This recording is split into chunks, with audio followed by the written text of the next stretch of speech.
Hello दोस्तों, नमस्कार। आप सभी का एक बार फिर से हार्दिक स्वागत है आशीष क्लासेस पर। बात करेंगे 2 जून के फर्स्ट एडिटोरियल की।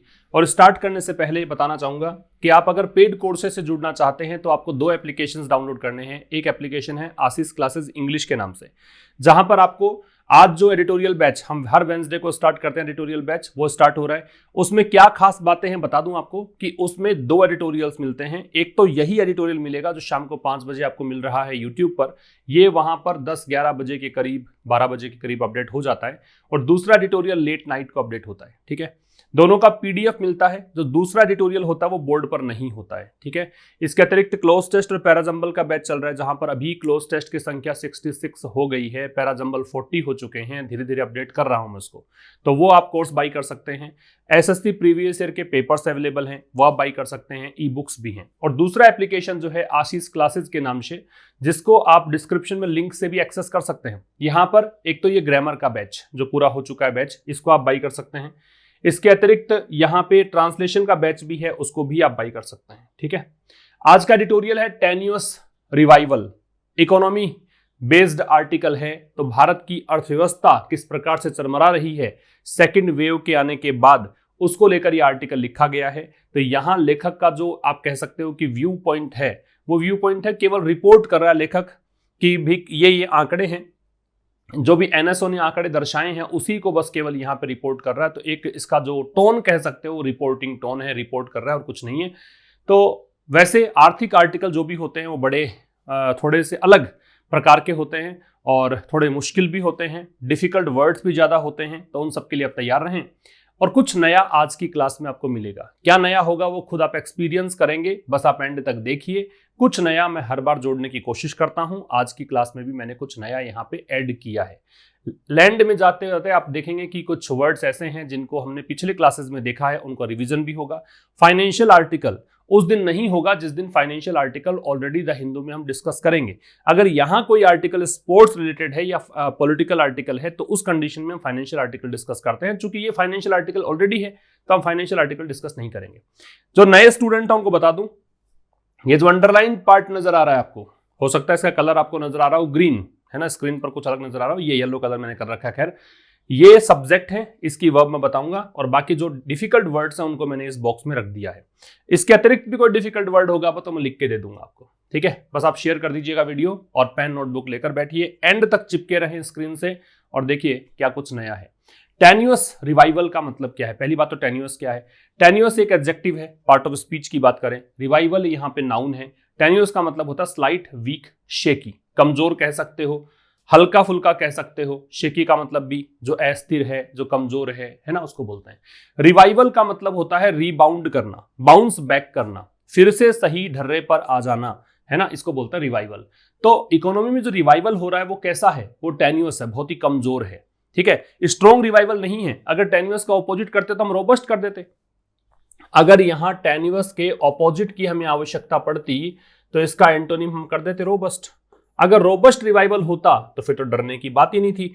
इसका मतलब तो फिर ये होता, ये एंटोनिम बता रहा हूं मैं, है ना, फिर तो ये होता कि भाई बहुत अच्छे से रिवाइवल हुआ है तो अब इकोनॉमी जो है एकदम ठीक डर्रे पर आ चुकी है, पटरी पर आ चुकी है, अब घबराने की आवश्यकता नहीं। लेकिन यहां पे घबराने की जरूरत है कि मान लिया रिवाइवल तो हुआ है, हो गया, ठीक है, बाउंस बैक किया है, फिर से पटरी पर आई अर्थव्यवस्था, लेकिन किस प्रकार का रिवाइवल है? टेन्यूअस है, बहुत ही कमजोर प्रकृति का रिवाइवल है। तो टेन्यूअस एडजेक्टिव, रिवाइवल नाउन है।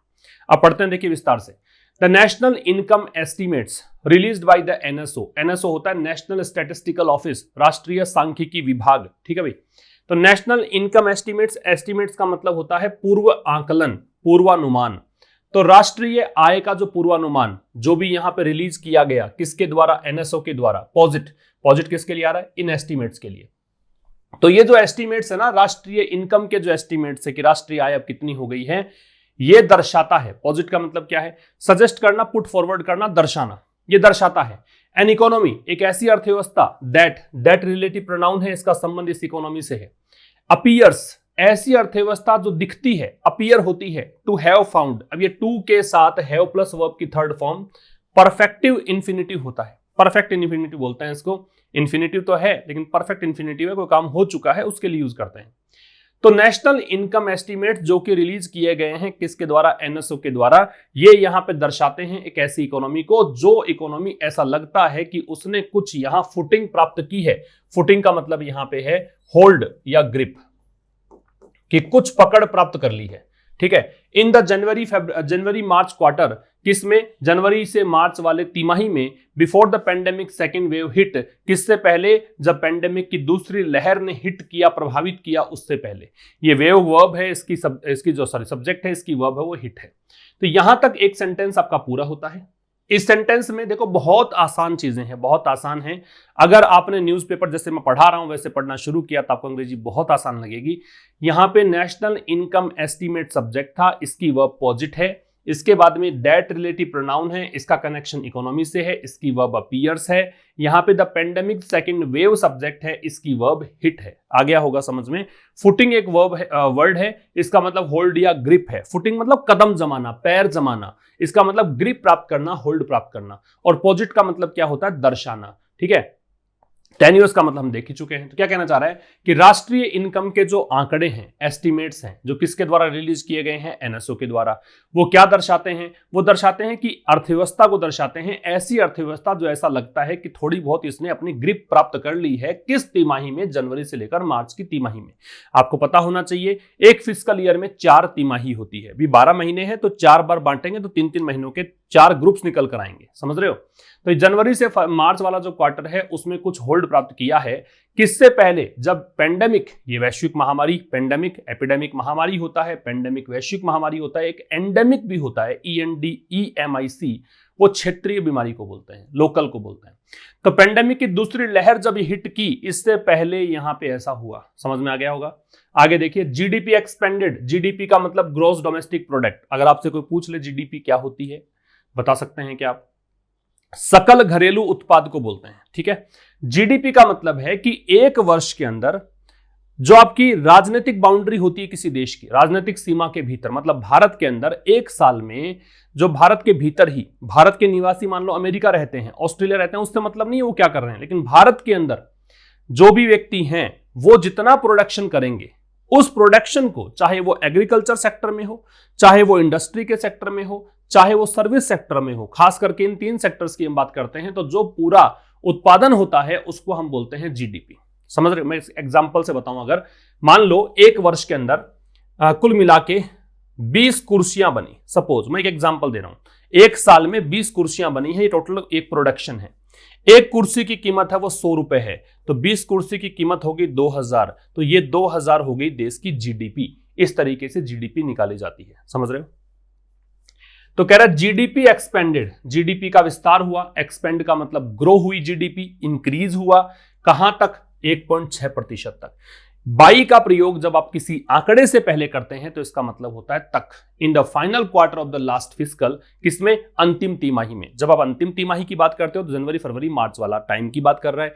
लास्ट फिस्कल का मतलब पिछले वित्त वर्ष की बात कर रहे हैं। ठीक है, एन एक्सिलरेशन, ये एक बढ़ोतरी है। एक्सिलरेशन का मतलब बढ़ोतरी है, इंक्रीज है। डेसिलरेशन का ऑपोजिट है। फ्रॉम द 0.5% ग्रोथ, कहां से, कि 0.5% ग्रोथ हुई थी in the preceding 3 month period. किसमें, प्रीसीडिंग, प्रीसीडिंग जहां आ गया भाई, इसका मतलब होता है प्रीवियस। प्रीसीडिंग का मतलब होता है प्रीवियस, या फिर इसको बोलते हैं प्रायर, इससे पहले वाला। ठीक है, प्रीसीडिंग का मतलब पहले वाला, एडजेक्टिव है ये।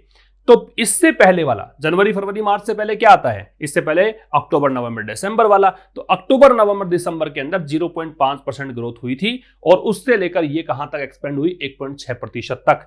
दैट मार्जिनली सॉफ्टेंड, दैट यहां किस लिए आ रहा है, ये इसके लिए आ रहा है, पहले वाली चीज के रिलेटिव प्रोनाउन है। मार्जिनली आंशिक रूप से एडवर्ब है। सॉफ्टेंड का मतलब है थोड़ा सा धीमा पड़ा, इजी हुआ। ठीक है, द एक्सटेंट, एक्सटेंट का मतलब स्तर या डिग्री को बोलते हैं, of the full years record contraction to 7.3%।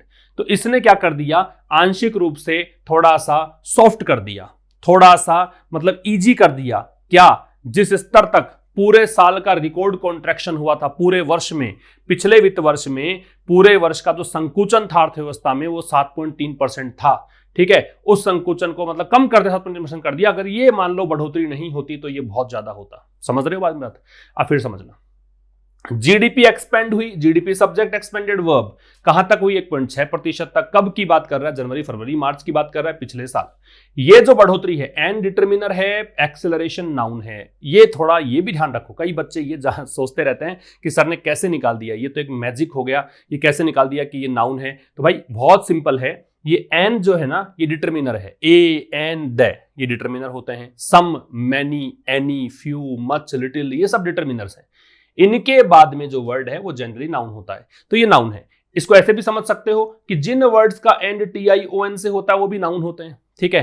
तो ये एक बढ़ोतरी हुई, 1.6 की बात कर रहा है। कहां से बढ़ोतरी हुई है? इससे पिछला जो क्वार्टर था, जो 3 महीने का पीरियड था, प्रीसीडिंग का मतलब पिछला, उसमें ग्रोथ कितनी थी? 0.5%। इससे बढ़ोतरी होकर इस बार कितना हो गया? 1.6%। तो कह रहे ये जो चीज हुई ना, ये जो ग्रोथ हुई है, इसने आंशिक रूप से जो स्तर था संकुचन का, उसको थोड़ा आंशिक स्तर पे सॉफ्ट कर दिया और कहां तक पहुंचा दिया? 7.3% तक। राइट, समझ में आ गई होगी बात। इतना संकुचन तक पहुंचा दिया। कॉन्ट्रैक्शन का मतलब है संकुचन, डिक्रीज होना, ठीक है, मिटिगेशन होना, ये सब कह सकते हो। तो बहुत आसान चीजें थी इसके अंदर। तो आगे बात करते हैं। The centre had earlier projected, project का मतलब होता है फोरकास्ट, प्रेडिक्ट, एस्टिमेट, लिख लीजिएगा। प्रोजेक्ट का मतलब अनुमान लगाना, पहले से अगर कोई चीज का अनुमान लगा के आप बता दो, प्रेडिक्ट कर दो, तो उसको बोलते हैं प्रोजेक्ट। तो केंद्र सरकार ने हैड अर्लियर, पहले ही, अर्लियर का मतलब टाइम में पहले को बोलते हैं अर्लियर, ठीक है। टाइम में पहले को क्या बोलते हैं? अर्लियर। आपसे कोई पूछ ले कि अर्लियर का ऑपोजिट क्या होता है, तो भाई क्या बताओगे? लेटर, LATER, कि टाइम की बात कर रहे हैं हम। अर्लियर का ऑपोजिट क्या होता है? Later. The centre had earlier projected full year GDP, केंद्र सरकार ने पहले ही प्रोजेक्ट किया था पूरे साल का GDP, पूरे साल का GDP किया था। टू कॉन्ट्रैक्ट की संकुचन होगा कितना? 8% तक। हुआ कितना? 7.3% तक। केंद्र सरकार ने तो पहले ही मान लिया था कि GDP जो है वो संकुचित होगी और 8% तक जाएगी संकुचित होकर, लेकिन हुई थोड़ी कम, ठीक है। तो द सेंटर सब्जेक्ट है, हैड प्रोजेक्टेड इसकी वर्ब है, अर्लियर यहां पे क्या काम करेगा? एडवर्ब का काम करेगा, ठीक है। फिर फुल ईयर GDP है, ये इसका ऑब्जेक्ट हो गया है, प्रोजेक्ट का ऑब्जेक्ट हो गया है फुल ईयर GDP।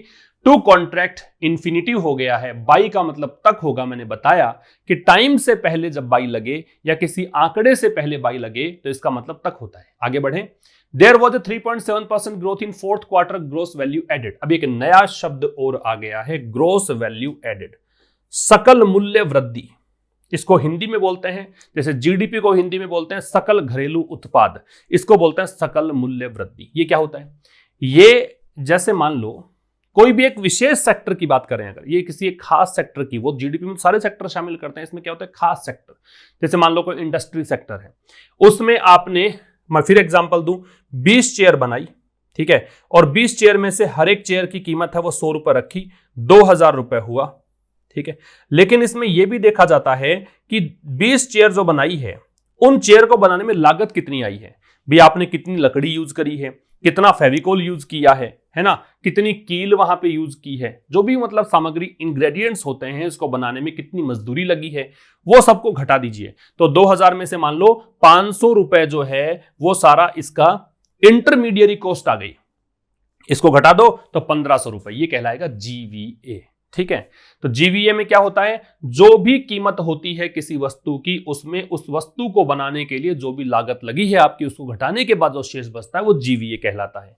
थोड़ा थोड़ा ये बातें ध्यान रखोगे तो आर्थिक जो मामले हैं वो ज्यादा समझ में आएंगे। फिर समझना भी, देयर वॉज, देयर से स्टार्ट है, तो वॉज जो है पता होगा आपको कि ये इसके लिए आ रहा है। ये जो नए बच्चे हैं वो फिर सोच रहे होंगे कि ऐसा कैसे हो गया, तो याद रखें आप कि देयर से अगर सेंटेंस का स्टार्ट होता है तो इन्वर्जन लगता है। इन्वर्जन का मतलब ये होता है कि सब्जेक्ट जो है वो वर्ब के बाद में है, या वर्ब है वो सब्जेक्ट से पहले है, ठीक है। ये इन्वर्जन, इन्वर्जन का मतलब उल्टा रूप। जनरली क्या होता है? सब्जेक्ट पहले वर्ब बाद में, लेकिन अगर उल्टा हो जाए तो इसको बोलते हैं इन्वर्जन। तो ये जो सब्जेक्ट है ये बाद में है, वर्ब पहले है।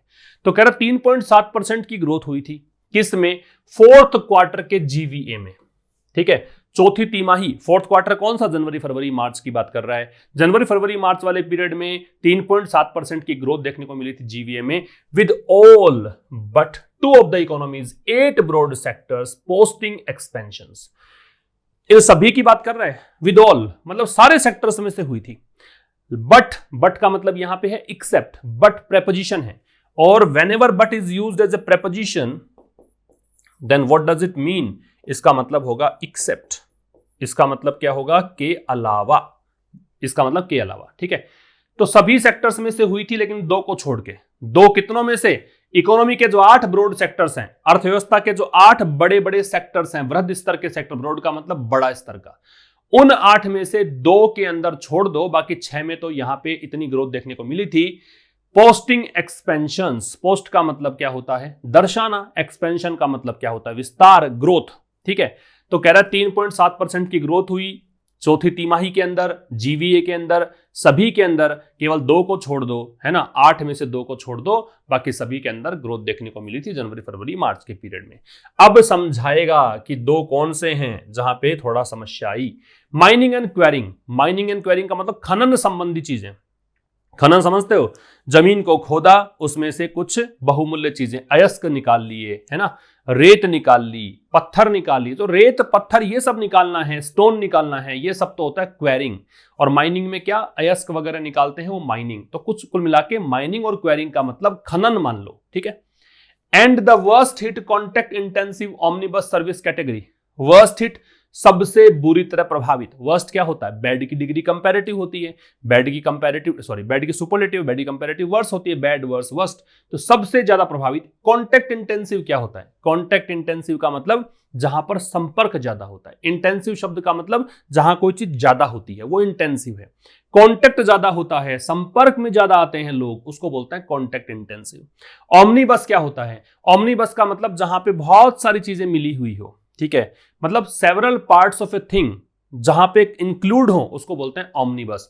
सर्विसेज कैटेगरी का मतलब सेवा क्षेत्र की बात कर रहा है।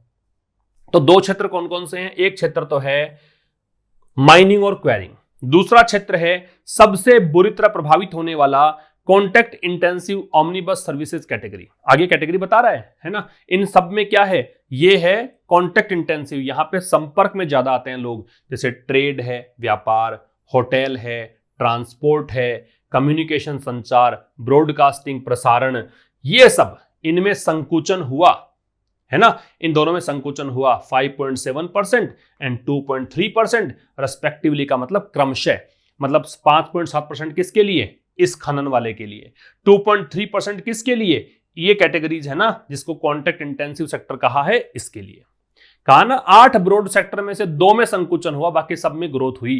तो 2 कौन कौन से प्रभावित हुए, खनन वाला प्रभावित हुआ और कॉन्टेक्ट इंटेंसिव। कॉन्टेक्ट इंटेंसिव तो प्रभावित होना ही था। थोड़ा सोच कर देखो कि जब लॉकडाउन लग गया, जब इसमें सोशल डिस्टेंसिंग ही बहुत बड़ा एक हथियार है इस बीमारी से लड़ने का, तो फिर वो क्षेत्र प्रभावित होने स्वाभाविक थे जहां पर लोग कॉन्टेक्ट में आते हैं। ठीक है ना, इसलिए इसको कहा कॉन्टेक्ट इंटेंसिव सेक्टर।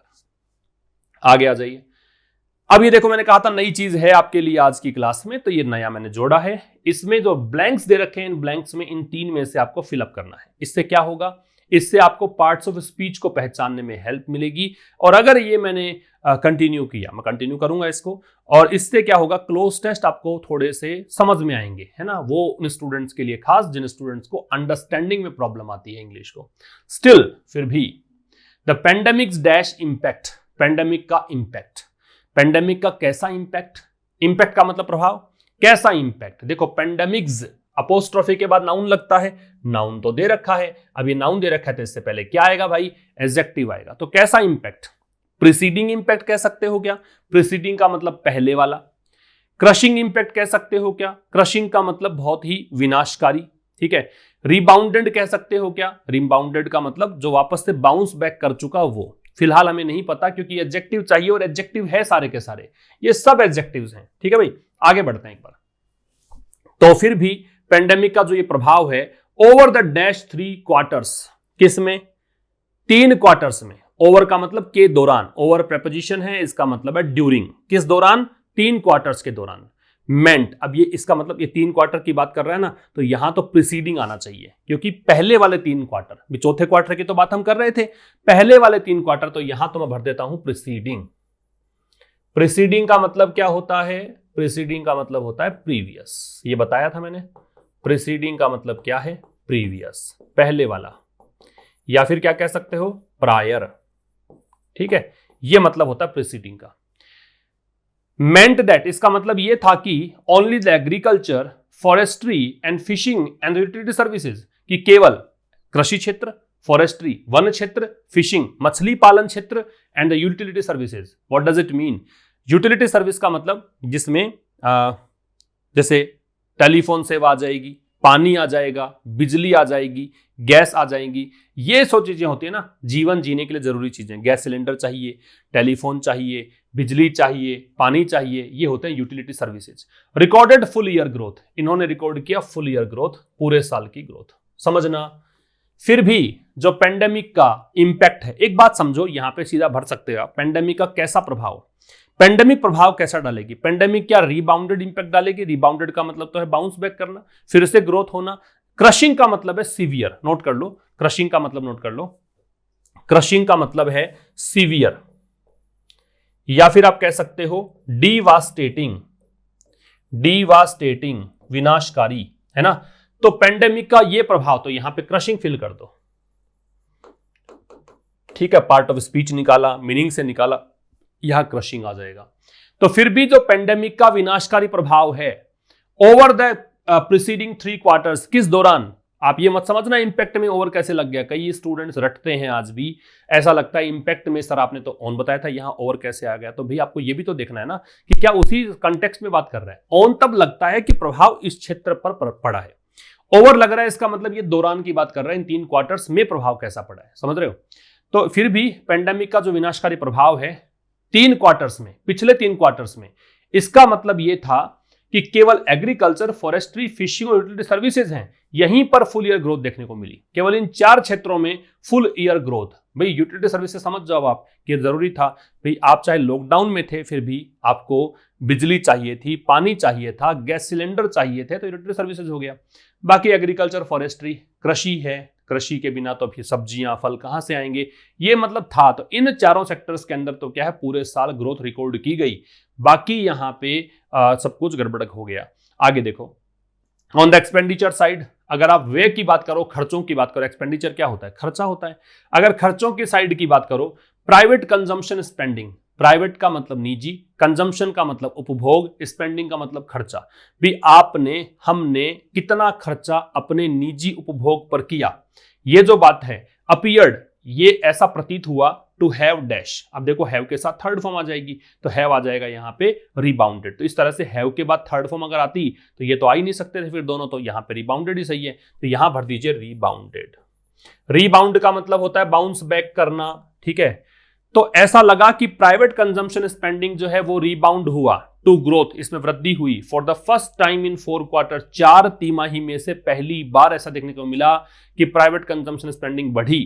पोस्टिंग, और इसमें कितना मतलब विस्तार हुआ, 2.7% का विस्तार हुआ। दैट मॉडरेटेड, मॉडरेट का मतलब संतुलित होना, और ये जो विस्तार है मॉडरेट हो गया फुल ईयर्स कॉन्ट्रैक्शन टू 9.1%, मतलब इसने मॉडरेट कर दिया पूरे साल के कॉन्ट्रैक्शन को, पूरा साल का कॉन्ट्रैक्शन पहुंच जाता 9.1% तक, इस कारण से हुआ ये। फिर समझना, एक्सपेंडिचर साइड की अगर बात करें तो प्राइवेट कंजम्पशन स्पेंडिंग जो है शुरुआत के जो 4 तिमाही हैं उनमें पहली बार यहां पे देखने को मिला कि ये स्पेंडिंग जो है रिबाउंड हुई है। ये स्पेंडिंग सब्जेक्ट है भाई, इसकी वर्ब अपीयर्ड है, ठीक है। और रिबाउंड होके कहां तक पहुंचा, ग्रोथ तक, मतलब वृद्धि हुई इसमें पहली बार। और क्या करते हुए वृद्धि हुई, तो ये हो गया प्रेजेंट पार्टिसिपल। जब 2 काम साथ में होते हो और एक काम कंटिन्यूअस एक्शन दर्शाता हो तो उसे आईएनजी रूप में रखते हैं। तो क्या पोस्ट करते हुए, क्या दर्शाते हुए, कि यहां विस्तार हुआ 2.7% का। ये किसकी बात कर रहा है, खर्चे की बात कर रहा है। 2.7% का यहां पे खर्चा ज्यादा हुआ, ठीक है। और इस कारण से ये जो खर्चा एक्सपेंशन हुआ, एक्सपेंशन मतलब ग्रोथ है ना, ग्रोथ हुई, इसने क्या किया, मॉडरेट कर दिया, संतुलित कर दिया पूरे साल के कॉन्ट्रैक्शन को, ठीक है। पूरा साल का कॉन्ट्रैक्शन जो है संकुचन है, भी खर्चों में जो संकुचन है वो और ज्यादा होता, लेकिन 2.7% की ग्रोथ होने के कारण 9.1% तक ही रहा। कॉन्ट्रैक्शन का मतलब है श्रिंकेज, संकुचन, कमी आना। आगे बात करें, and gross fixed capital formation. Gross का मतलब सकल, संपूर्ण, फिक्स्ड का मतलब पता ही आपको, कैपिटल फॉर्मेशन का मतलब पूंजी सृजन। तो कह रहा है कुल मिला के जो पूंजी सृजन है, अब प्रॉक्सी, प्रॉक्सी का मतलब क्या होता है वो नोट कर लो। प्रॉक्सी का मतलब एक होता है रिप्रेजेंटेटिव। रिप्रेजेंटेटिव। एक प्रॉक्सी का मतलब होता है substitute. Substitute.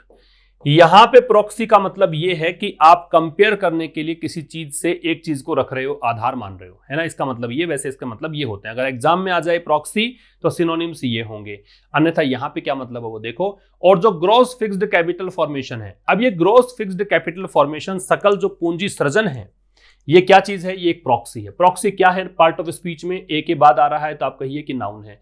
For private investment, किस लिए? निजी निवेश के लिए। जम्प्ड, ठीक है, ये प्रॉक्सी है निजी निवेश का। कहने का मतलब भी कोई अगर निवेश तभी तो करेगा ना जब आपके पास पूंजी होगी, तो ये प्रॉक्सी है, ये एक आधार है इसका, ये एक सब्स्टिट्यूट है इसका।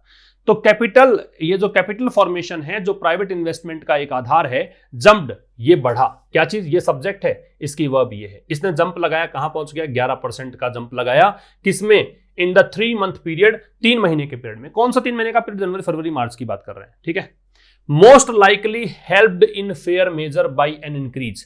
मोस्ट लाइकली, इसने संभवतया, लाइकली मतलब संभवतया, हेल्प्ड, सहायता करी, किस चीज में? इन फेयर मेजर। फेयर मेजर का मतलब हो गया कंसिडरेबली, मतलब बड़ी सहायता हो गई। फेयर मेजर का मतलब कंसिडरेबली, काफी बड़ी सहायता हो गई, काफी अच्छे अनुपात में सहायता करी। बाई एन इंक्रीज इन, कैसे सहायता करी? बढ़ोतरी करके। किस चीज में? कैपिटल स्पेंडिंग में, पूंजी के खर्चे में, बाय द गवर्नमेंट, सरकार के द्वारा। फिर समझना, कह रहा है ग्रॉस फिक्स्ड कैपिटल फॉर्मेशन, इसकी जानकारी दी कि एक प्रॉक्सी होती है प्राइवेट इन्वेस्टमेंट के लिए, एक आधार होता है प्राइवेट इन्वेस्टमेंट का। तो ये फॉर्मेशन जो है, इसने जंप लगाया 11% का इस 3 महीने के समय में, और इसने सहायता करी, काफी ज्यादा सहायता करी। कैसे सहायता करी? कि यहाँ पे कैपिटल स्पेंडिंग जो यहाँ पे सरकार के द्वारा होती है उसमें बढ़ोतरी हुई, इस तरीके से इसमें सहायता करी, ठीक है। आगे देखिए, द एनएसओ डेटा, ये वही नेशनल स्टैटिस्टिकल ऑफिस, राष्ट्रीय सांख्यिकी विभाग, इसके जो आंकड़े हैं, हाउ एवर, हालांकि, नीड्स, इन आंकड़ों को जरूरत है। टू बी सीन, देखो डेटा जो होता है ना, डेटा प्लूरल भी होता है, सिंगुलर भी होता है आज की मॉडर्न इंग्लिश के अनुसार। अदरवाइज अगर आप इसको नाउन के रूप में पढ़ते हैं तो डेटम होता है सिंगुलर, डेटा होता है प्लूरल। वैसे आजकल डेटा का प्रयोग सिंगुलर प्लूरल दोनों में कर सकते हैं, कोई दिक्कत नहीं है, इसलिए इसने नीड्स लगा रखा है, अदरवाइज डेटा प्लूरल ही होता। तो एनएसओ डेटा हालांकि, needs to be seen, passive voice है, बी के साथ थर्ड फॉर्म लगाओगे तो पैसिव है, तो इसको देखे जाने की जरूरत है। इन पर्सपेक्टिव, पर्सपेक्टिव का मतलब नजरिया, दृष्टिकोण। अब यहां इसका मतलब, इन पर्सपेक्टिव का मतलब सभी दृष्टिकोण से देखे जाने की जरूरत है, हर एक जो एस्पेक्ट है उसमें देखे जाने की जरूरत है, ये इसका मतलब। वैसे पर्सपेक्टिव का मतलब क्या होता है?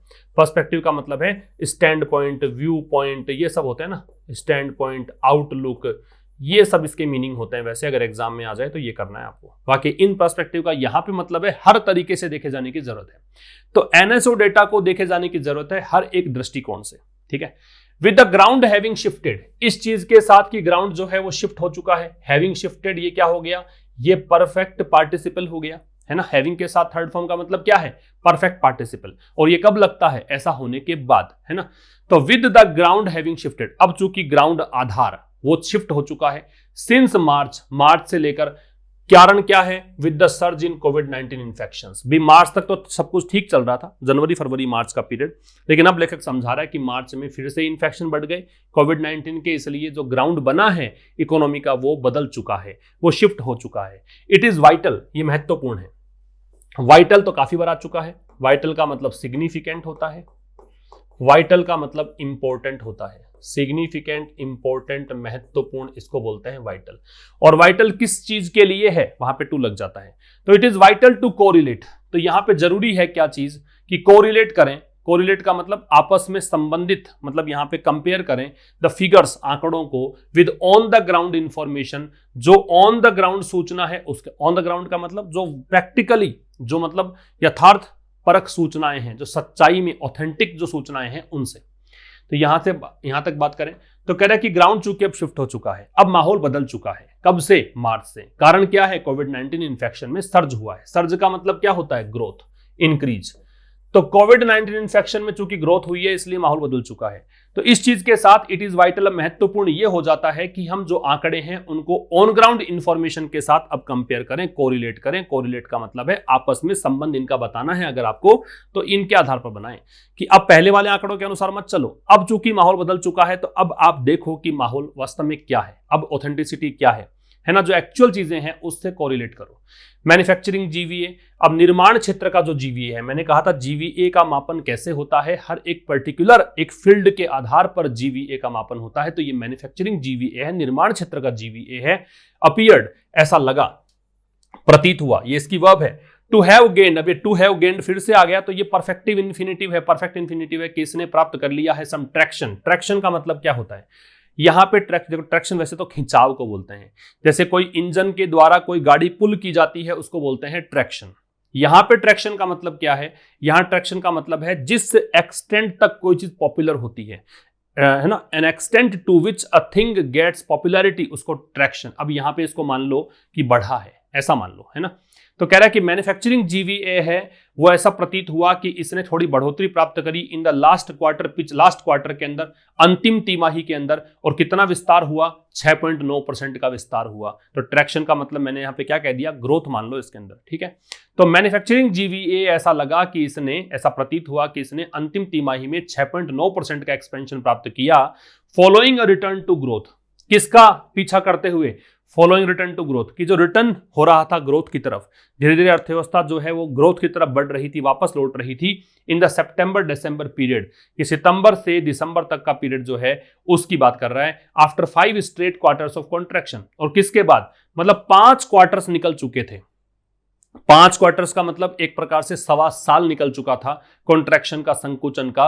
उसके बाद सितंबर से दिसंबर तक का पीरियड आया, उसमें थोड़ी ग्रोथ आई, और फिर अंतिम तिमाही है वहां तो 6.9% की ग्रोथ हुई ही। इस प्रकार से मैन्युफैक्चरिंग जीवीए जो है वो अच्छी स्थिति में पहुंच गया। 6.9% का इसके अंदर एक्सपेंशन हुआ लास्ट क्वार्टर में, और इससे पहले सितंबर से दिसंबर तक भी यहाँ पे ग्रोथ की तरफ बढ़ रही थी इकोनॉमी। लेकिन इससे पहले के जो 5 क्वार्टर निकले, स्ट्रेट का मतलब बिल्कुल कंसेक्यूटिव, लगातार जो 5 क्वार्टर निकले वो कॉन्ट्रैक्शन के निकले, संकोचन के निकले, ठीक है।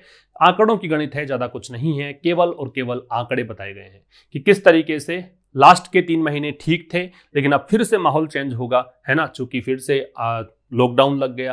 अलग अलग राज्यों ने अपने हिसाब से, स्ट्रिंजेंट मेजर्स के हिसाब से इन्होंने लॉकडाउन लगा रखा है, इंपोज कर रखा है। तो अब कुछ गणित अलग होगी। डिसअपॉइंटिंगली, निराशाजनक बात है। डिसअपॉइंटिंगली एडवर्ब है। एडवर्ब जो होता है वो किसी सेंटेंस के स्टार्ट में आ सकता है, किसी सेंटेंस को ओपन कर सकता है। एलवाई एंडिंग वर्ड्स जो होते हैं वो जनरली एडवर्ब्स होते हैं। तो ये डिसअपॉइंटिंगली एडवर्ब हुआ। तो निराशाजनक बात है कि आईएचएस मार्केट की मैन्युफैक्चरिंग पीएमआई सर्वे, अभी एक सर्वे होता है, आईएचएस मार्केट एक एजेंसी है, इसका एक सर्वे जो है फॉर मई के महीने के लिए शोड, इसने दिखाया द की सेक्टर की, महत्वपूर्ण सेक्टर जो है फेसिंग द प्रोस्पेक्ट, ये यहां पे फेस कर रहे हैं। प्रोस्पेक्ट का मतलब होता है लाइकलीहुड, नोट करना काफी इंपॉर्टेंट है। लाइकलीहुड को बोलते हैं प्रोस्पेक्ट। लाइकलीहुड के स्थान पे आप पॉसिबिलिटी भी कर सकते हो, पॉसिबिलिटी या लाइकलीहुड, इसका मतलब होता है संभावना, ठीक है।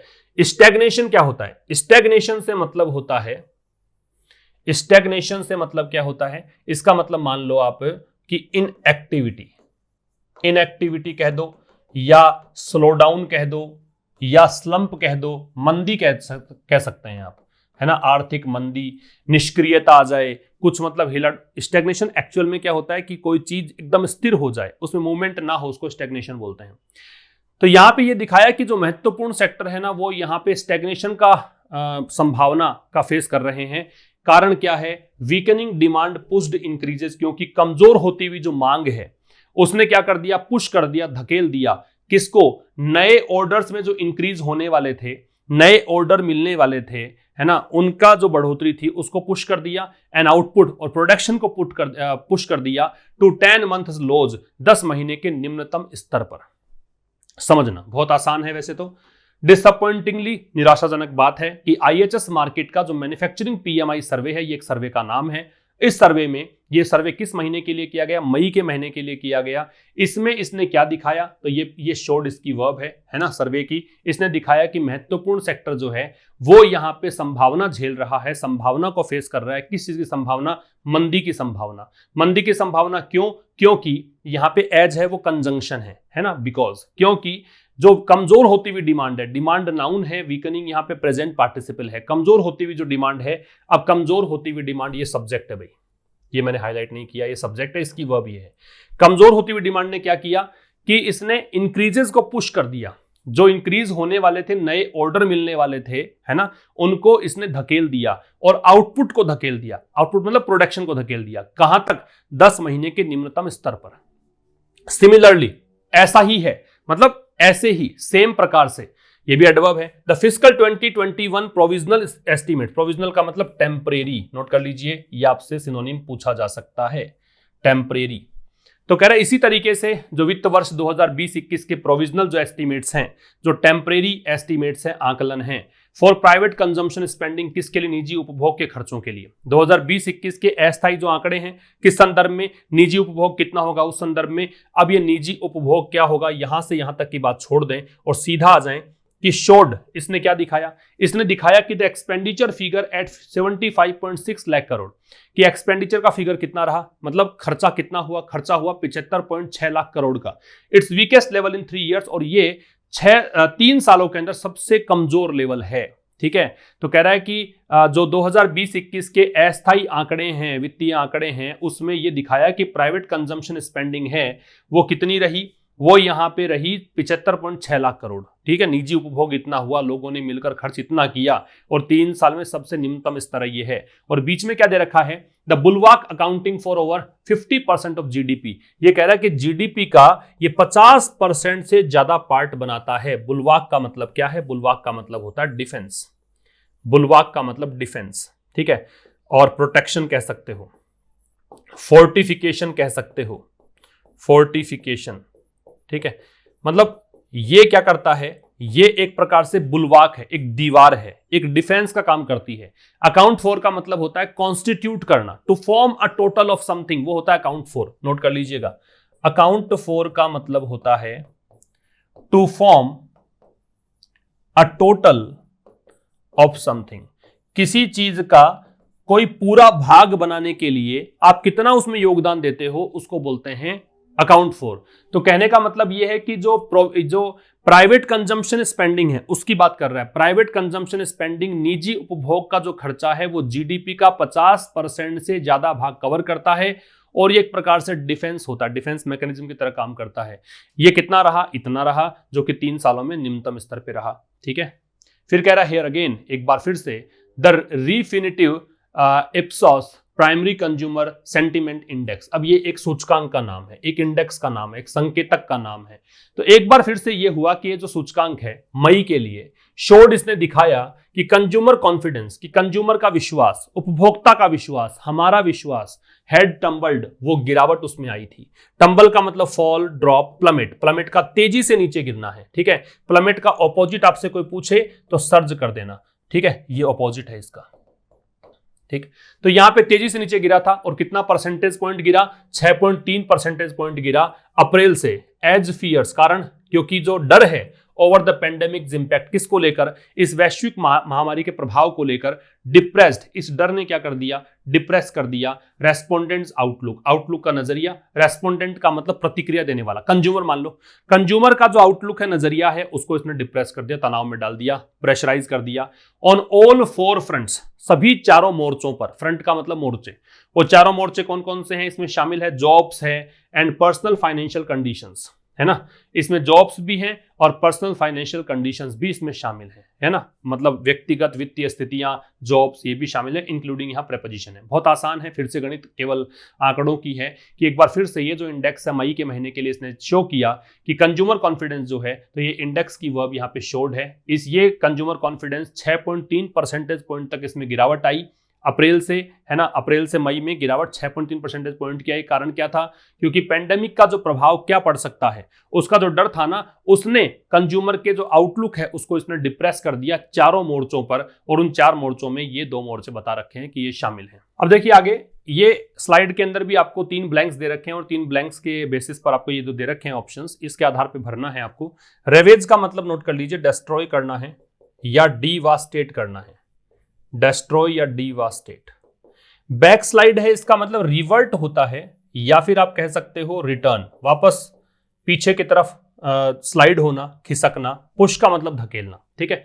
तो विद अनअबेटेड जॉब लॉसेज, तो इस चीज के साथ की अनअबेटेड जॉब लॉसेज जो है, अनअबेटेड का मतलब है जो लेसन नहीं हुआ है, जो कम नहीं हुआ है। अबेट जो वर्ड है इसका मतलब होता है, अबेट का मतलब होता है डिक्रीज होना, कम होना, लेकिन अनअबेट जो वर्ड है इसका मतलब है जो कि इसका ऑपोजिट हो गया, जो कम नहीं हुआ हो। अनअबेटेड एडजेक्टिव का काम कर रहा है। तो इसके साथ कि अनअबेटेड जॉब लॉसेज जो हैं, जो जॉब लॉसेज कम नहीं हुए हैं, वो जॉब लॉसेज क्या कर रहे हैं, ओवरऑल अनएम्प्लॉयमेंट को पहुंचा रहे हैं 11.9% के हाई पर। इस मई के महीने में इतने स्तर पे पहुंचा दिया। तो विद दे रखा है तो आईएनजी लगाना है यहां पे, ठीक है। प्रेपरेशन दे रखा तो आईएनजी लगाना, आईएनजी लगाना है तो फिर रेवेज नहीं आएगा, बैक स्लाइडिंग या पुशिंग आएगा, दोनों में से कोई भी आ सकता है। लेकिन चूंकि ये अनएम्प्लॉयमेंट को पहुंचा रहा है कहीं पर, इसका मतलब पुश कर रहा है, तो यहां पे कर दीजिए पुशिंग। तो इस चीज के साथ कि भाई अनअबेटेड जॉब लॉस है, जिस दर से जॉब का नुकसान हो रहा था उसी दर से जॉब का नुकसान जो है वो ओवरऑल अनएम्प्लॉयमेंट को, कुल मिलाकर बेरोजगारी को इसने पहुंचा दिया कहां तक, मई में 11.9% की दर पे पहुंचा दिया। किसके अनुसार, सीएमआईई डेटा के अनुसार। और रूरल एरियाज जो क्या हो चुके थे, रूरल एरियाज नाउन है, इसका आपको एडजेक्टिव चाहिए, पोस्ट पोज एडजेक्टिव चाहिए रेवेज्ड, रेवेज्ड का क्षतिग्रस्त होना, डिवास्टेट होना। और ग्रामीण क्षेत्र तो चूंकि जिनका नुकसान बहुत ज्यादा हुआ, only an accelerated nation wide vaccine roll out. तो इस स्थिति में देखो दो चीजें हो गई, एक तरफ तो क्या है कि लगातार जॉब लॉस जो हो रहा था उसने कुल मिला के बेरोजगारी को पहुंचा दिया मई के महीने में 11.9% पर इस डेटा के अनुसार। और चूंकि ग्रामीण क्षेत्र है वो पूरा तबाह हो ही चुका, तो इसके हिसाब से एक बढ़ी हुई, एक्सिलरेट की हुई एडजेक्टिव है राष्ट्रव्यापी vaccine roll out. Roll out का मतलब होता है इंट्रोड्यूस करना, ठीक है। किसी भी नए प्रोडक्ट को लॉन्च करने को, इंट्रोड्यूस करने को रोल आउट बोलते हैं, ठीक है। लिख लो, रोल आउट का मतलब है लॉन्च करना या फिर इंट्रोड्यूस करना। तो कह रहा है कि भाई केवल एक एक्सिलरेटेड नेशन वाइड वैक्सीन जो है, केवल बढ़े हुए स्तर पर एक राष्ट्रव्यापी वैक्सीन का रोल आउट जो है, और डायरेक्ट जॉब देना है, इनकम बूस्टिंग मेजर्स हैं, आय को बढ़ाने वाले उपाय हैं, ये जो काम है ना, ये क्या कर सकते हैं, इकोनॉमी को रोक सकते हैं। किस चीज से, आईएनजी लगना है। एक ही ऑप्शन बचा है कि इकोनॉमी वापस से बैकस्लाइड ना करे, वापस से पीछे की ओर ना जाए, इससे रोक सकती है। समझ रहे हो। तो भाई देखो, अनअबेटेड जॉब लॉसेज है, इसने पूरी एम्प्लॉयमेंट की दर को पहुंचा दिया 11.9% के हाई पर मई के अंदर। इस सीएमआईई डेटा के अनुसार ग्रामीण क्षेत्र तहस नहस हो ही चुका। तो केवल accelerated nation wide vaccine roll out, एक काम तो है कि पूरे राष्ट्र स्तर पे बड़े तेज गति से रोल आउट करो वैक्सीन का, दूसरा डायरेक्ट जॉब दो, तीसरा काम क्या करो कि इनकम बूस्टिंग मेजर्स, कुछ ऐसे उपाय करो, इसमें आय को बढ़ाने वाले उपाय करो। तो ये चीजें जो हैं वो इकोनॉमी को वापस जाने से रोक सकती है। समझ में आ गया होगा। तो ये था आज का एडिटोरियल। अब हम बात करेंगे रिवीजन की। तो मैंडेट शब्द है, मैंडेट का मतलब क्या है, मैंडेट का मतलब टू ऑर्डर होता है या फिर इंस्ट्रक्ट होता है, आदेश देने को बोलते हैं, या फिर मैंडेट का मतलब होता है to make something mandatory, to make something compulsory, किसी चीज को अनिवार्य बना देना। दूसरा है ओवरसाइट। ओवरसाइट का मतलब होता है इंस्पेक्शन या फिर आप इसे कह सकते हैं सुपरविजन, निरीक्षण को बोलते हैं, ठीक है। और हाइपरबली, इसको पढ़ते हाइपरबली है, इसका मतलब एग्जेजरेशन होता है, एग्जेजरेशन, इसके स्पेलिंग भी ध्यान रखना भाई। और इसका मतलब आप ओवर स्टेटमेंट भी कह सकते हो, कहने का मतलब अतिशयोक्ति, बढ़ा चढ़ाकर कोई चीज बोलना हाइपरबली है। टर्न इन का मतलब प्रोड्यूस करना है या अचीव करना है, ये सब आपको याद आ रहे होंगे। और अपस्विंग का मतलब ग्रोथ कह सकते हो, बूम कह सकते हो, बढ़ोतरी को बोलते हैं। तो ये था दोस्तों आज के इस एडिटोरियल में। और फाइनेंशियल एक्सप्रेस हम डिस्कस नहीं करेंगे आज की क्लास में, क्योंकि आज इकोनॉमी का ही आर्टिकल था, कल देखते हैं उस चीज को। तो मिलते हैं कल शाम 5 बजे एक नए सेशन के साथ, तब तक के लिए नमस्कार, थैंक यू वेरी मच।